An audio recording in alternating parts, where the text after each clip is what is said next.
Vamos lá, digam comigo. Dias bons e dias maus vêm de quem? Vem de quem? Quem é que manda dias bons e dias maus? Hã? Deus. E por que que quando você está passando na prova, você pede para ele alterar esses dias? Prestem bem atenção. Dias bons e dias maus vêm de quem? De Deus. E esse é o grande problema que nós não queremos aceitar. C.S. Lewis escreveu certa vez, ele disse: os dias maus são tormentos de Deus ou trombeta de Deus para nos chamar a atenção. Ouçam bem aqui esta noite, porque tem muito crente que gosta só dos dias bons e gostam daquelas histórias que vem para a igreja e faz aquele movimento e depois você continua imaturo, mudando de igreja toda hora, reclamando da fé toda hora, não tem caráter de crente, é um meninão atrás de movimentos e não tem estrutura espiritual. Eu quero falar o que vocês escolheram para falar, renova os nossos dias. Então escutem bem, ele diz que os dias de tormentos são trombetas de Deus para nos chamar a atenção. Há um pregador, senhores pastores, que viveu no Reino Britânico e ele nunca teve saúde na vida dele. A esposa dele ficou doente 26 anos. Ele tinha gota, ele tinha depressão altíssima, ele tinha rejeição, ele tinha doença no estômago e se tornou o maior pregador do mundo.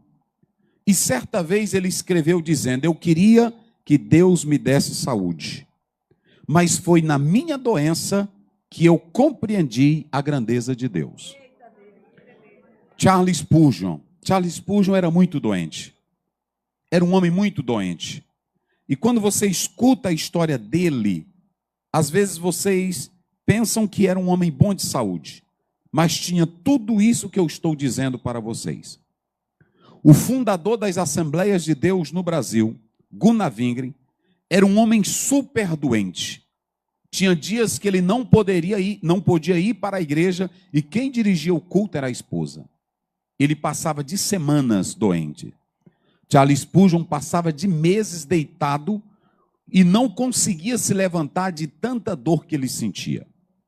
Mas quando ele se levantava, se ele tinha uma semana de saúde, ele escrevia mais do que ninguém. A Bíblia diz que Timóteo era doente demais. E o apóstolo São Paulo diz: as tuas frequentes enfermidades. Ele não disse apenas uma enfermidade, ele disse frequentes enfermidades.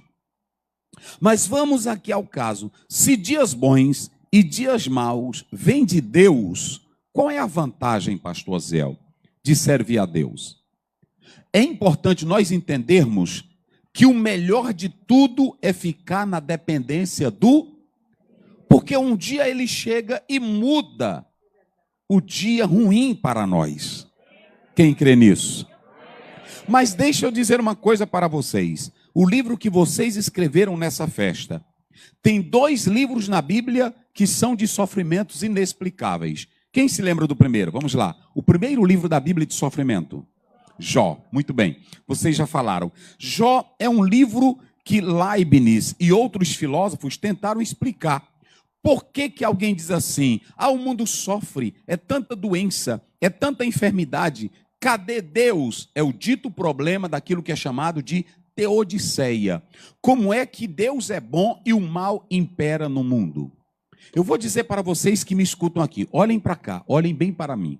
Nesse momento que nós estamos aqui, muitas pessoas estão morrendo de câncer, estão morrendo de ataque cardíaco e muitas crianças já estão nascendo com câncer. Escute o que eu vou dizer aqui para vocês. Nesse momento em que eu estou pregando, muitas mulheres servas de Deus estão falecendo com câncer no útero e no seio. Grandes homens de Deus que compuseram Bíblias, como por exemplo, Donald Stamp morreu com tumor na cabeça. E às vezes alguém pergunta, ele não tinha fé? ele não tinha crença. A Bíblia diz que Eliseu, da doença que ele adoeceu, não foi curado, ele morreu na sua própria doença. Então eu me pergunto, dias bons e dias maus, quem colocou esses dias bons e dias maus? Eu acho lindo, ouçam bem, 47, verso 9 do livro de Gênesis. Quando Jacó é apresentado perante Faraó, pastores, aí Faraó pergunta, qual é a sua idade, patriarca? Jacó responde da seguinte maneira, e disse Jacó a Faraó, os dias das minhas peregrinações são 130 anos. Eu pergunto aqui à igreja, o que foi que ele acrescentou depois disso? O que foi que ele disse para Faraó? Os dias da minha vida são 130 anos. Como foi que ele disse para Faraó?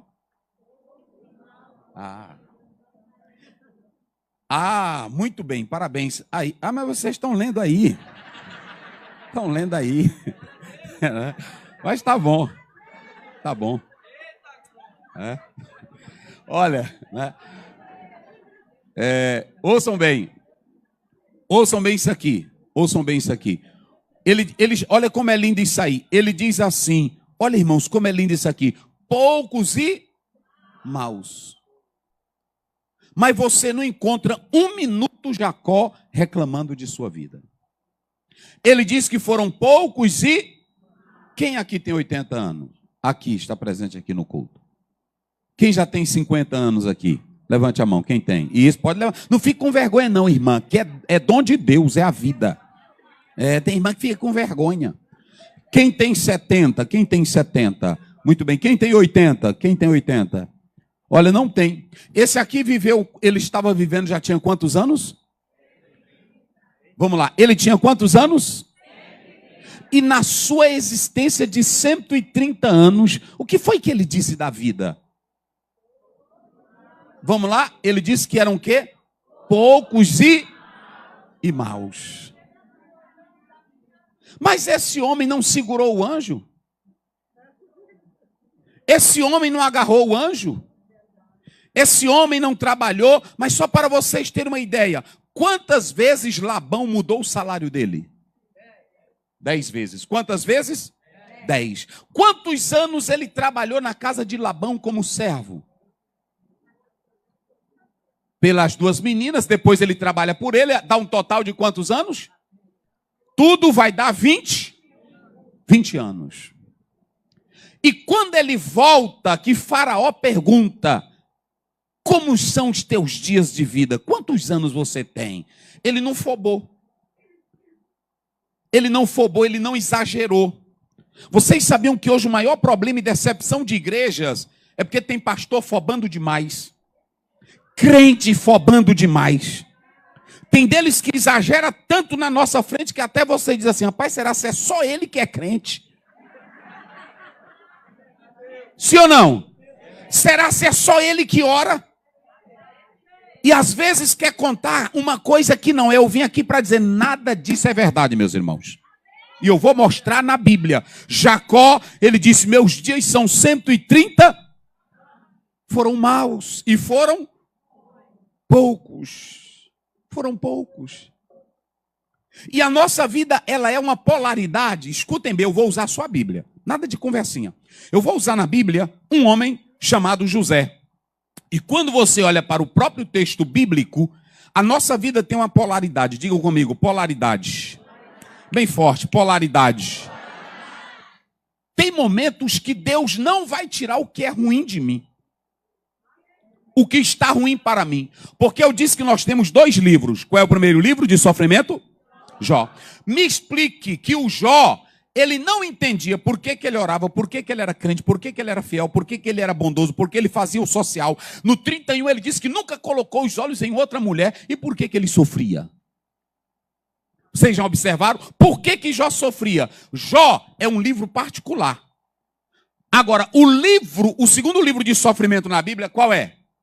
Lamentação. E lamentação não é um problema particular. Lamentação é um problema geral. Há 2 tipos de sofrimento nesta vida. Digam comigo, 2 tipos. de sofrimento nesta vida. Um que a vida nos traz e outro que eu provoco. Só sem isso, irmão. O que eu provoco? Pastor, aqui na igreja, essa igreja me odeia. Faça uma análise para primeiro saber se não é tu que não presta.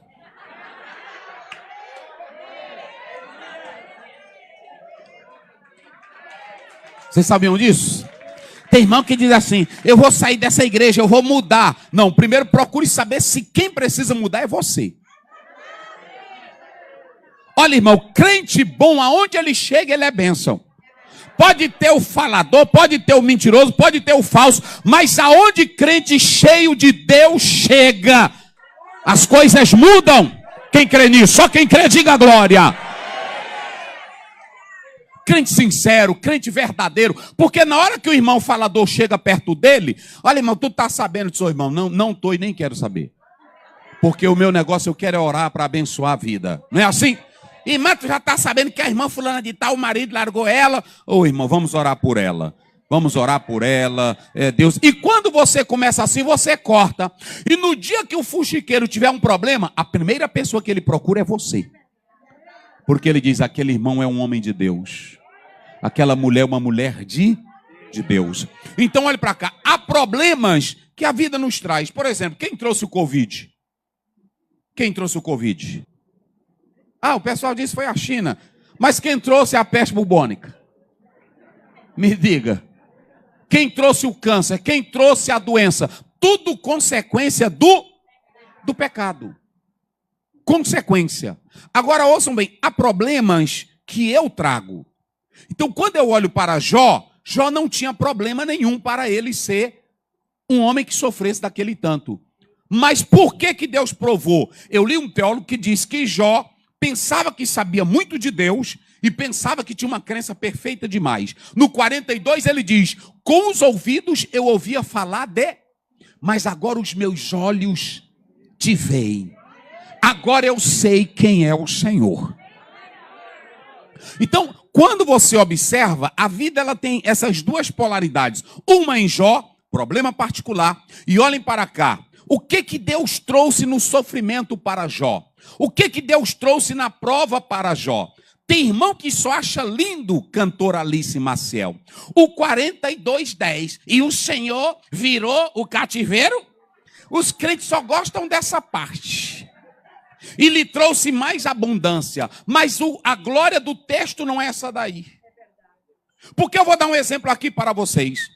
Se um pastor aqui tiver 10 filhos, o pastor Antônio, ele tiver 10 filhos, vamos analisar, 5 rapazes e 5 moças.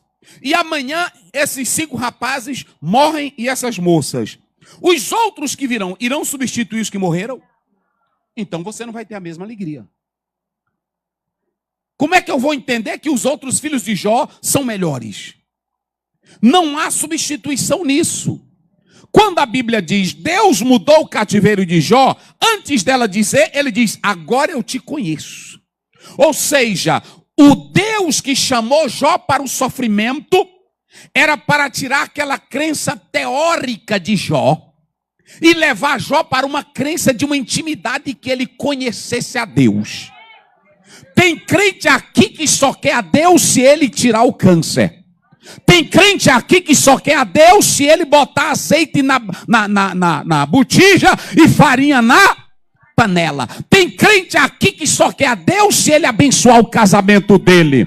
Agora o apóstolo São Paulo em Romanos capítulo 8, ele disse, nada me separará do amor de Cristo, nem a altura. Oh glória, só quem glorifica. Olhe para mim aqui. Será se você quer ser crente como Noemi? Eu não sei mais. Eu jejuei tanto e ele não curou minha filha. Eu jejuei tanto e ele não curou meu pai. E Noemi? Deus tirou o marido dela. Tirou os 2 filhos. Deixou ela lascada. Pobre, pobre, pobre. Foi assim ou não foi? E quando ela chegou na terra dela, que ela vai entrando, aí o pessoal diz, olha a Noé. Ela disse, não me chamem assim. Isso aqui é que é crença. isso aqui é que é crença. Ela disse, não me chame assim porque o Todo-Poderoso me amargurou. Ele me humilhou. Ele me quebrou. Eu saí farta e voltei de mãos vazias. Mas como é que a Ruth quer ser crente por causa dela? Porque ela disse para Noemi, de agora em diante, o teu Deus é o meu e o teu povo é o meu. E que Deus é esse que ela queria se a mulher era vazia? A nossa crença, queridos, há um deputado no Maranhão, eu não vou citar o nome dele. Um dia ele conversando comigo, eu disse, por que você não serve a Deus? Ele disse, pastor, meu pai estava doente de câncer, era um grande político também no Maranhão. Mas foi tanta coisa que esses crentes disseram para o meu pai, que eu acreditei no Deus dos crentes. Eu acreditei no Deus dos crentes. Um jovem deputado, inteligente, advogado, pastor, e eu chorei com os crentes quando alguém disse que a sepultura do papai estava sendo fechada. Foi para todos os hospitais em São Paulo, não deu jeito. Mas todo dia entrava na minha casa um profeta e dizia, a sepultura está sendo fechada. E meu pai morreu. Eu me decepcionei com o seu Deus. E até agora eu não tenho um preparo. Ou seja, se a nossa crença depender disso, que nível de fé é a sua? Olha o que Jacó diz. Jacó diz, os meus dias são poucos e são maus. Mas você quer ver? Observe bem uma coisa, quando você pega a palavra de Deus, no capítulo 41, versos 5:1, 5:2, Jacó, aliás, José, nasceu o primeiro filho. Como era o nome do primeiro filho de José? Vamos lá, quem sabe? Maná era o primogênito. Nasceu primeiro, e ele olhou para o menino, deu uma olhada na vida dele, disse assim, eu fui jogado num poço, fui traído pelos meus irmãos não gostam de mim, me mandaram para essa terra. Ele poderia ficar chorando, ele poderia ficar amaldiçoando, ele poderia ficar com raiva. Ele disse, eu vou botar o nome desse menino. Como? Tá aí, ó. E chamou o menino o quê? Maná. Olha o que esse homem diz. Diz aí. Deus fez o quê? Deus me fez esquecer de todo o meu e da casa de meu. Ele não ficou lá no Egito, eu estou aqui crescendo, mas agora o papai vai ver. Os meus irmãos também vão ver. Deus me colocou no pódio. Quando eles vierem aqui... Não, ele disse, não, vou cuidar na minha vida. Deus me fez... Tem coisa que Deus não tira, mas tem coisa que Deus faz você esquecer. Que Deus faz você passar por cima. Aí vocês podem observar, ele disse assim, e o segundo eu vou chamar Efraim. Olha como é lindo, olha o segundo. Olha o que ele faz com o nome do menino. Isso aqui é a Bíblia, meu irmão. Eu não estou trazendo farofinha para vocês. Zoadinha para tu ir para casa. Aí hoje eu caí, eu me tremi. E não muda nada. Eu não estou trazendo isso para vocês. Eu não sou pregador disso. Depois tu continua do mesmo jeito. Veaco, saliente, sem vergonha. Não é assim? Com a vida toda bagunçada. Olha aí. Como é que ele colocou o segundo? Pode passar aí para eles observarem. E o nome do segundo, como é o nome do segundo? Bem forte. O nome do segundo? Efraim.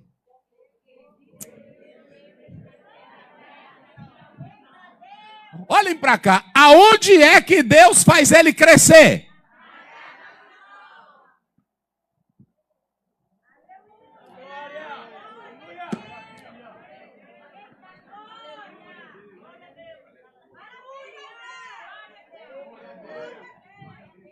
E olhe para cá, deixa eu dizer uma coisa para vocês.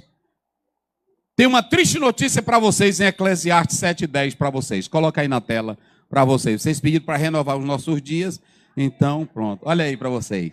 Quando entra um ano novo, Senhor, esse ano não foi bom para mim, mas eu prometo que eu quero esse ano de 2024. E aí, como é que fica isso aqui? Nunca diga, porque os dias passados foram melhores do que este. Irmão, olhe para mim aqui. Um crente de verdade, tanto o dia bom como o dia mau, ele sabe que vem de quem? Vamos lá, bem forte. Ele sabe que vem de quem? Porque no dia bom, Deus está no controle. E no dia mau, tem muita coisa que eu não concordo com os calvinistas. Mas em uma eu vou concordar. A soberania de Deus. No dia que Ele quer, Ele manda o dia bom. Ó, se eu vou te abençoar. Aí quando eu estou na bênção, eu estou no culto. Aleluia. É glória, é mistério, é poder. E quando chega o dia mau, tu adoras no dia mau. Tu glorifica no dia mau. Só quem é crente aí de verdade. Só quem é crente de verdade. Crente de verdade, olha pra cá. Crente de verdade, Alice. Adora no dia bom. E adora no dia o quê? Adora no dia bom. E adora no dia o quê? E eu vou mostrar na Bíblia, capítulo 1, quando você lê lá o 21 de Jó, você vê o final. E quando ele soube que a casa pegou fogo, que os meninos morreram, que acabou bode, que acabou boi, que acabou ovelha, aí o diabo disse, ele agora vai reclamar. Ele jogou a boca no pó, se sentou na areia, e aí ele levantou a mão e gritou, ele me deu, ele tomou, e bendito seja o nome do Senhor. Levanta a tua mão para os céus agora, levanta e diga comigo, Senhor, eu vou te adorar no dia bom e no dia mau. Pronto. Essa é a nossa crença, gente. Essa é a nossa crença. Dias bons e dias maus.